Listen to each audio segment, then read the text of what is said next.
Saudara, senang sekali saya Auflan Nadia dapat menemani Anda kembali dalam Serambi Topik. Seperti biasa, di segmen ketiga kali ini kita akan bahas mengenai isu-isu menarik dalam Harian Seram Indonesia. Dan sudah hadir bersama saya Bung Yarmen Dinamika, redaktur pelaksana Harian Seram Indonesia. Kita sapa terlebih dahulu. Selamat pagi Bung Yarmen. Selamat pagi Nana. Bung Yarmen, cukup banyak informasi yang masuk ke meja redaksi. Tapi hari ini kita memilih satu berita penting terkait dengan kebakaran lahan di Melabuh sebagai headline hari ini. Ya. Seperti apa informasi ini, Bung?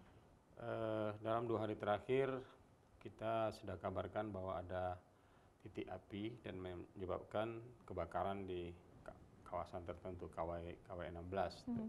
Kemudian hanya dalam hitungan 1,5 hari menjelang hari kedua itu titik apinya semakin banyak sehingga jumlah kecamatan yang terkena kebakaran itu sampai 12 kecamatan gitu.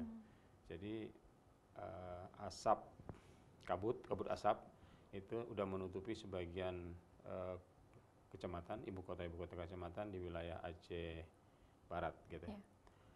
Bersama dengan itu kita juga konfirmasi ke BMKG. BMKG beritahu bahwa kemarin siang yang cukup panas ya sampai di Banda Aceh aja 34 derajat Celcius di Banda Aceh kemarin. Sehari sebelumnya 39, sehari sebelumnya 39 lagi. Jadi memang Banda Aceh saja sudah sangat panas. Bayangkan kalau tempat tertentu yang dekat pinggir laut lagi, terus kemudian hutannya banyak juga, hutan gambut kan, itu mudah sekali terbakar.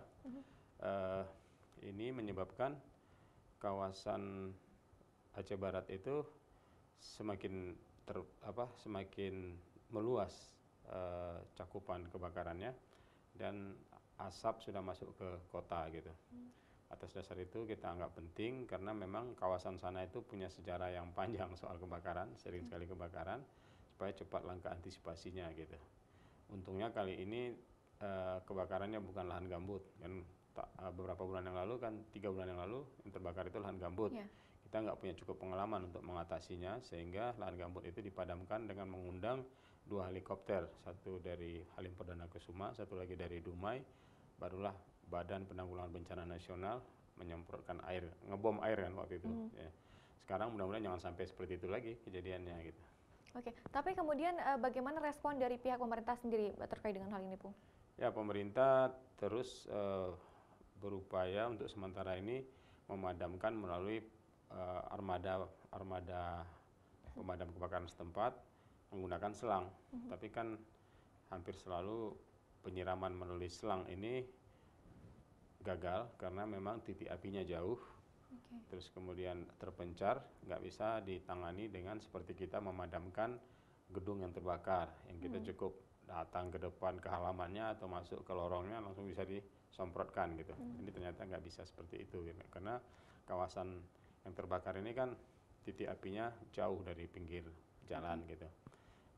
Kita khawatir kalau semakin meluas, ini lagi-lagi kita terpaksa mendatangkan helikopter pemadam lagi gitu. Tapi kalau memang ternyata bisa dipadamkan ya alhamdulillah, sehingga mendatangkan helikopter itu tidak menjadi alternatif gitu.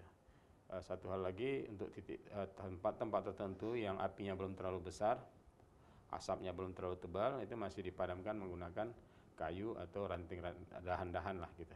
Agak manual caranya gitu. Tapi kebakaran lahan seperti ini memang kerap sekali terjadi di wilayah Barat Aceh seperti itu.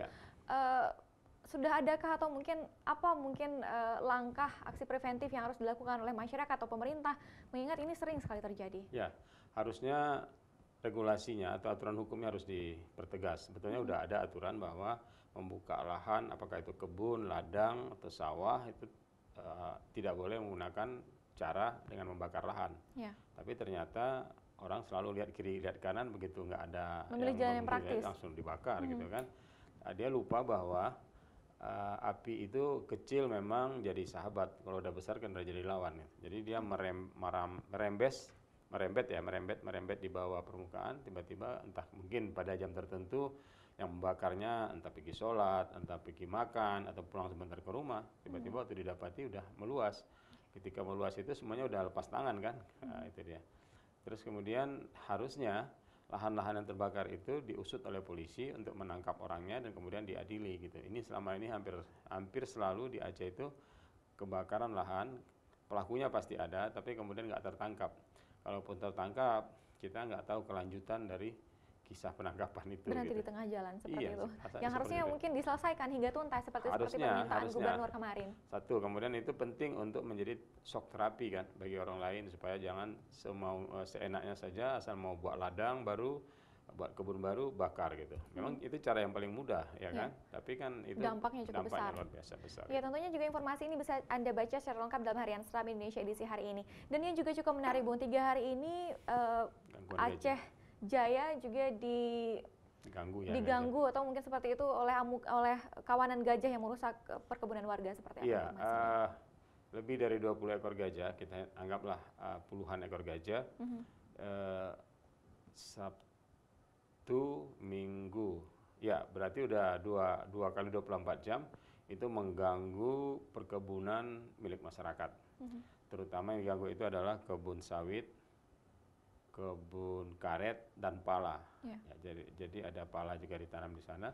Ya otomatis kerugian yang diderita oleh masyarakat, terutama masyarakat tani, itu cukup besar karena memang yang merusaknya puluhan ekor gitu. Terus kemudian cara dia merusak rata-rata itu dia makan pucuknya, terus kemudian diinjak-injak, yang bisa diinjak mereka injak gitu.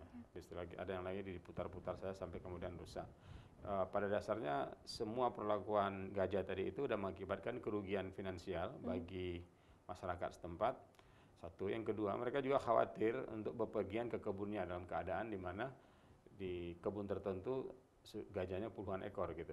Jadi akhirnya kekhawatiran masyarakat. Katakanlah dia misalnya ada kebun ubi, ada kebun kacang, dia juga nggak berani datang karena antara kebun sawit, kebun karet dengan kebun-kebun milik masyarakat tadi juga berdekatan gitu. Akhirnya ada 2 hari 2 kali 24 jam masyarakat berada dalam ketercekaman dan diharapkan bantuan pemerintah itu juga belum jelas yang pemerintah yang mana harus bertanggung jawab untuk mengatasi persoalan ini. Berarti hingga saat ini belum terdapatkan respon dari pihak pemerintah? Ya, pengertian hingga tadi malam bahkan ya, hingga tadi malam belum ada respon yang pasti. Yang mengeluh itu adalah kecilnya, mukimnya, dan masyarakat gitu. Idealnya memang ini jadi tupoksinya BKSDA, Badan Konservasi dan Sumber Konservasi dan Sumber Daya Alam. Terus kemudian ada CRU itu ya, singkatan dari saya lupa CRU itu. Nah, tapi ini juga belum bergerak gitu, belum bergerak. Seandainya saja 2 di antara yang kita sebut tadi ini ada yang memulai misalnya mengusir gajah dengan cara membunyikan mercon atau mendatangkan gajah penggiring, dan gajah penggiring itu kemudian memaksa masuk gajah-gajah itu untuk pergi ke hutan lagi, itu situasinya sudah aman gitu. Tapi ternyata ini belum teratasi. Dan ini memang dalam 1 bulan ini ada 3 kali kejadian seperti ini. Sebelumnya di ID, sekali lagi juga di kawasan PD gitu. Kalau seandainya dalam 1 bulan atau bulan depan hal-hal seperti itu terjadi, ya kita direpotkan betul dengan konflik antara manusia dengan satwa ini tanpa penanganan yang sifatnya agak permanen dan komprehensif. Itu dia. Ya tentunya juga kita masih menunggu konfirmasi dari pihak pemerintah dalam hal ini BKSDA dan juga CRU Sampo ini mungkin seperti itu untuk mengatasi masalah ini, jangan sampai berlarut seperti itu Bung. Hari ini kita akan tugaskan wartawan untuk memastikan misalnya BKSDA sini bergerak apa tidak dan CRU yang ada gitu. Ya tentunya selain 2 informasi yang sudah kita bahas tadi, bisa Anda baca secara lengkap dalam harian Seram Indonesia, juga banyak informasi lainnya dalam Seram Indonesia edisi hari ini yang bisa Anda baca dalam online juga dalam www.tribunnews.com. Terima kasih Bu Yarmi untuk waktunya hari ini. Terima kasih Nana. Saudara, demikian perbincangan kita dalam Serambi Topik. Saya Afla Nadia. Assalamualaikum warahmatullahi wabarakatuh.